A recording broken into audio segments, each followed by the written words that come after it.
नमस्कार, स्वागत एवं अभिनंदन पुनः मेरे चैनल अक्षय ज्ञान पे। आज आपके समक्ष हमारे प्राकृतिक संसाधन, ये हमारी पुस्तक हमारा पर्यावरण है।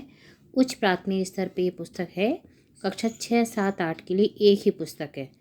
तो इसकी पाठ दूसरा है, उसका नाम है हमारे प्राकृतिक संसाधन। तो इसके अभ्यास को आज हम देखेंगे।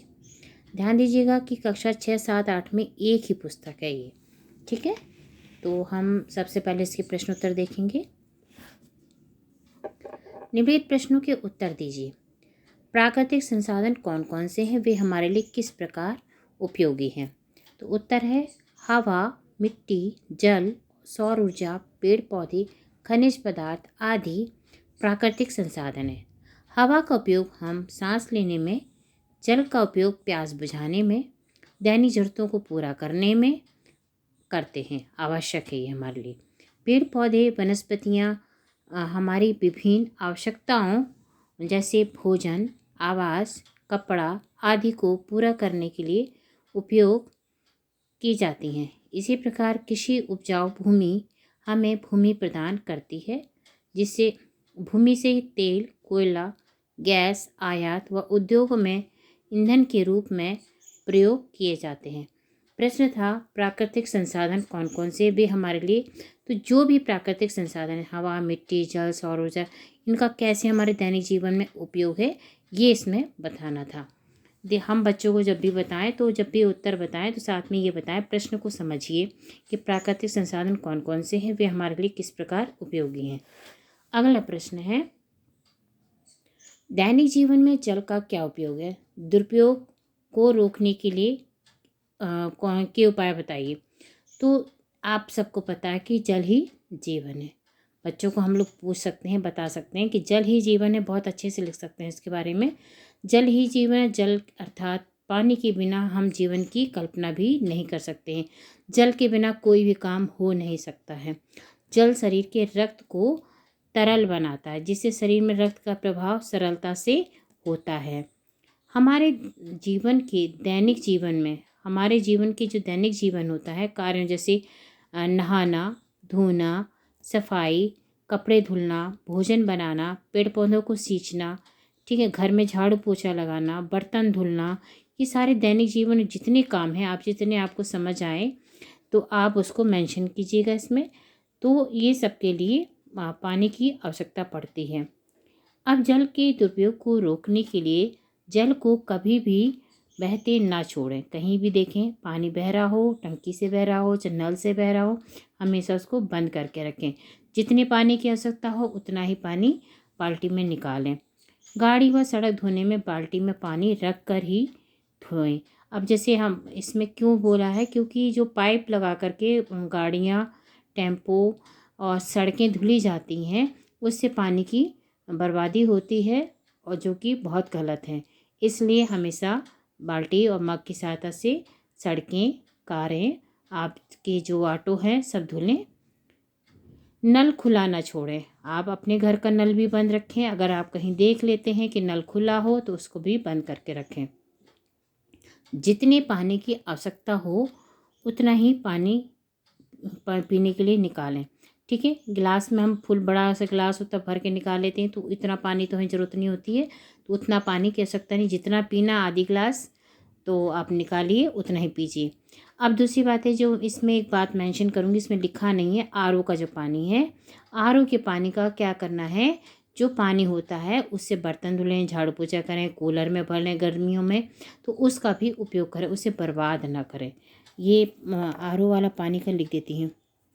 आरओ का पानी घर की सफाई व पेड़ पौधों में, मेंशन कर दिया मैंने, पेड़ पौधों में आप उपयोग करें। अगला प्रश्न है, भूमि को प्राप्त होने वाले किन्हीं 5 पदार्थों के नाम लिखिए। अब भूमि से आपको क्या क्या चीज़ मिलती है। भूमि से तो बहुत सारी चीज़ें मिलती हैं। तो भूमि से हमें फल, सब्जियां, अनाज, लकड़ियां, औषधि, है ना, सब कुछ हमें, जो हम कपड़े पहनते हैं वो भी हमें भूमि से, जो पेड़ पौधे होते हैं उनसे तो होते हैं, सब कपड़े वगैरह बनते हैं। फल हम जो खाते हैं, भोजन, ठीक है, जो भी हम सर में तेल लगाते हैं, जो भी है, कहीं ना कहीं से भूमि से ही है। पेड़ पौधे बन करके हो किसी भी रूप से, धरती के नीचे से या धरती के ऊपर से, मिलते सब हमें भूमि से ही है। अगला प्रश्न हमारा, सौर ऊर्जा हमारे जीवन के लिए क्यों आवश्यक है? तो उत्तर है, जैसे सौर ऊर्जा यानी जो हमें सूर्य से ऊर्जा मिलती है। पृथ्वी में समस्त जीवन का आधार सूर्य ही है। सूर्य पृथ्वी पर ऊर्जा का प्रमुख स्रोत है। ठीक है, अगर सूर्य ना हो तो उजाला नहीं संभव है। ठीक है, अंधेरा ही रहेगा पूरे संसार में। तो सूर्य से ही हमें प्रकाश मिलता है। हमारे जीवन में इसकी उपयोगिता निम्नलिखित है। नंबर 1, जल चक्र बनाए रखने में। नंबर 2, जलवायु को नियंत्रित करने में। नंबर 3, जलमंडल में वायु प्रवाह बनाने में। घर में नमी सीलन दूर करने तथा कपड़े सुखाने आदि में। ये तो आप लोगों को बच्चों समझ ही आ रहा है कि घर में यदि कुछ दिन लगातार बारिश हो जाए तो घर में क्या होगा। आप सारे कपड़े सील जाते हैं, घर की चीज़ें खराब हो जाती हैं, दीवारों में नमी आ जाती है। ठीक है, तो किसके लिए घर में नमी ना हो, सीलन ना हो, कपड़े अच्छे से सूख जाएं तो सौर ऊर्जा की आवश्यकता पड़ती है। हमारे शरीर में प्रकाश से विटामिन डी, ठीक है, जिससे हमारी हड्डियाँ मजबूत होती हैं। तो विटामिन डी हमें किससे मिलेगी? सूर्य की रोशनी से। अगला प्रश्न है, वायु का जीवन में क्या महत्व है? वायु हमारे लिए अत्यंत आवश्यक है। ठीक है, अगर देखिए, अगर वायु हमें कोई तकिया हमारे मुंह पर रख दे, दबा दे, तो क्या हम बच पाएंगे? नहीं ना, क्योंकि हम सांस नहीं ले पाते हैं, इसलिए ही घटनाएं हो जाती है। तो वायु हमारे लिए अत्यंत आवश्यक है। भोजन और जल के बिना हम कुछ समय के लिए रह सकते हैं, किंतु वायु के बिना जीवित नहीं रह सकते। वायु हमारे जीवन के लिए बहुत महत्वपूर्ण है। ठीक है, एक दिन हम भोजन के बिना हम लोग व्रत रखते हैं, पानी के बिना रह जाते हैं, लेकिन अगर हमें मुंह बंद कर दिए, नाक से सांस लेने के लिए मना कर दिया, तो क्या हम रह सकते हैं? नहीं। इसलिए वायु सबसे महत्वपूर्ण है जीवन के लिए।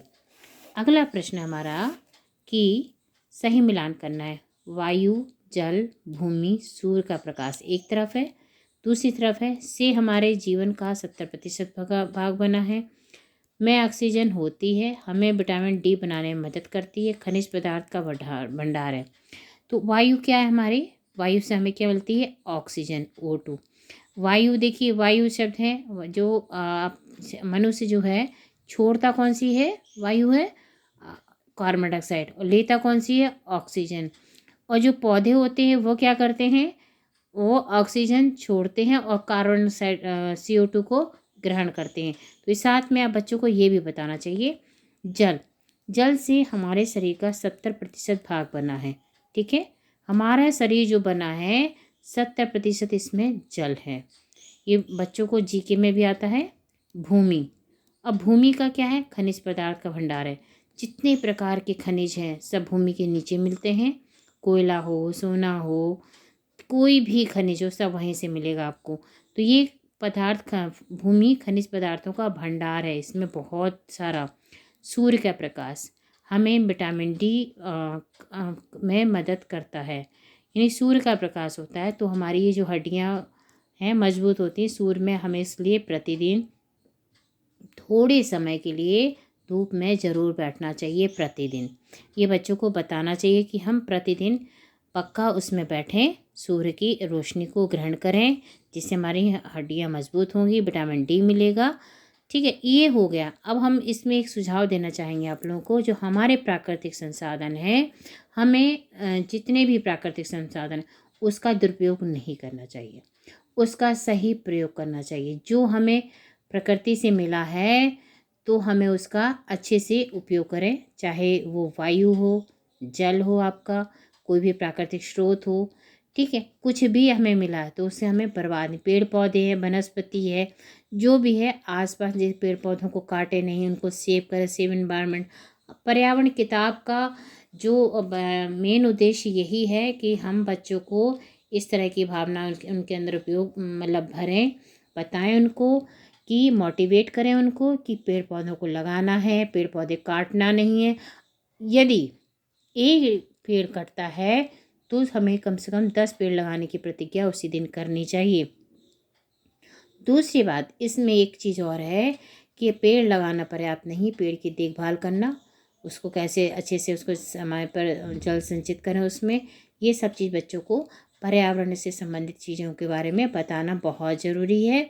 क्योंकि अगर हमने आज नहीं जागरूक हुए, बच्चों को जागरूक नहीं किया, तो भविष्य हमारा बहुत ही दुखमय होने वाला है। इसलिए पर्यावरण के लिए बच्चों को बार बार बताइए कि पर्यावरण की सुरक्षा करें, पर्यावरण का सही उपयोग करें, दुरुपयोग न करें इनकी चीज़ों का। तो इस तरह से ये पाठ हमारे जो प्राकृतिक संसाधन पूरा होता है। अगली बार फिर मिलती हूँ अगले पाठ के साथ।